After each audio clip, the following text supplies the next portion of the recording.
Bu dersimizde sizler for takrorlash operatorini ko'ramiz. For takrorlash operatori while va do while'ga qaraganda ko'proq foydalaniladi va ommalashgan bir operator turi. Buni ham o'ziga xos xususiyati bor.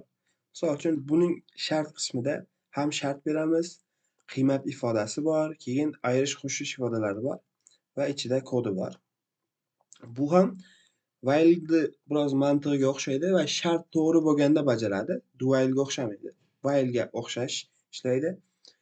Misol uchun keyin shu biladigan narsamiz har bir ifoda orasida nuqta virgul bo'lishi shart. Shu ichkarini yozayotganda buni birozdan kod ishlasida ko'rsatamiz. For azizlar bu kodlarda ko'rib chiqadigan bo'lsak, misol uchun ekranga 1 dan 100 gacha bo'lgan sonni yozishni istasak, qanday yozardik? For bilan. While bilan misol uchun qanday yozardik while bilan? Birinchi while bilan yozaylik, keyin do while bilan yozamiz. Misol uchun while bilan yozish uchun shu yerga men settingdir 0 desam, bu int bo'ladi. Men yozishni unutdim. Misol uchun a b ga tengmi? Shu yerda men ortiq deymanki s kichkina bo'lguncha 100 dan kichkina esa davom et. Hamma bu yerga misol uchun shuni ham o'chirib, bu yerga ekranga seni yozishni istasam, shu yer seni har safarda bir ko'paytirib boraman va bu shaklda shuni o'chirib tashlaymiz. Bu yerda misol uchun ekranga 99 gacha bo'lgan sonlarni yozdi. Nega 100 ni yozmadi? Chunki dedikki semiz 99 bo'ldi, ishga tushdi, 100 dan kichkina dedi. Keyin shu yerda misol uchun eng oxirgi while'imizda shu yer 100 bo'ldi deymiz va keldi shu yerga 100 dan kichkinami dedik, kichkina emas, o'shaning uchun false berdi va kodimiz ishga tushmadi. Agar biz shu yerga teng ifodasini qo'yganimizda 100 ni ham yozardi. Misol uchun qarang. Misol uchun 0 dan boshlab 0, 1, 2, 3 yozib 100 gacha yozdi. Misol uchun 1 dan yozishni istasak, shu yerda 1 qilganimizda.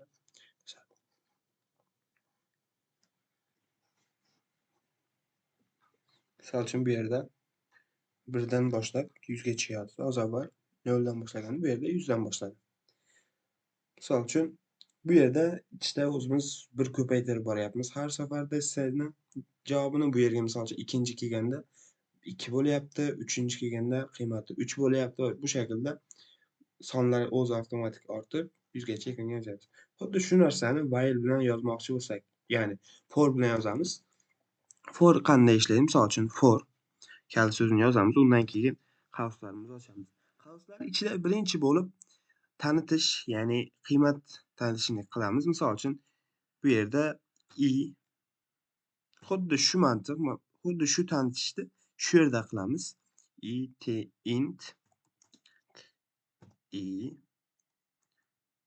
teng 1 ga. Misol uchun undan keyin misol uchun shartimizni yozamiz. Nuqta virgulni qo'yib, nuqta virgulimizni qo'yamiz. Undan keyin shartimizni yozamiz. Bu navbatma-navbat yozishlar. Birinchi qiymat shart, undan keyin oshirish operatorini yozamiz. O'shani bularni unutmang. Bu yerda misol uchun shartimiz nima bo'ladi? Kichik yoki teng 100 ga. Yana nuqta virgulimizni qo'yamiz. Undan keyin oshirish shu, ya'ni shu operatorni qo'yib qo'yamiz bu yerga. Misol uchun har safarida ga bir qo'sh. Ini bir qo'shib bor. Birga ko'paytirib bor sifatida yozamiz va ekranga nima yozamiz? Ekranga ni yozamiz. Xuddi shuni ni yozganimizda bu ham 1 dan 100 gacha bo'lgan sonlarni yozadi ekranga. Misol uchun 1 dan 100 gacha bo'lgan sonlarni 2 marta yozildi. Bitta bir marta while yozdi, ikkinchisida misol uchun for'imiz yozdi. Shu yerda misol uchun bundan tepasi while yozgan, bundan pasti for'niki. Misol uchun for ham 1 dan boshlayapti, 100 gacha yozyapti. Va kodimizni shu shaklda ishlatyapti. Bu ham ishlaydi, faqat shu yerda misol uchun boshdan ni tanitib olishimiz va bu shaklda oxirida ni ko'paytirishimiz ham mumkin. Ko'paytirib borib, misol uchun har safarda ni ga 3 ko'paytirib borishimiz ham mumkin edi. Misol uchun i artı 3 kabi. Misal üçün bunda 3 sənə var. Misal üçün 1, 4, 7 sifət yazarıq ekranga.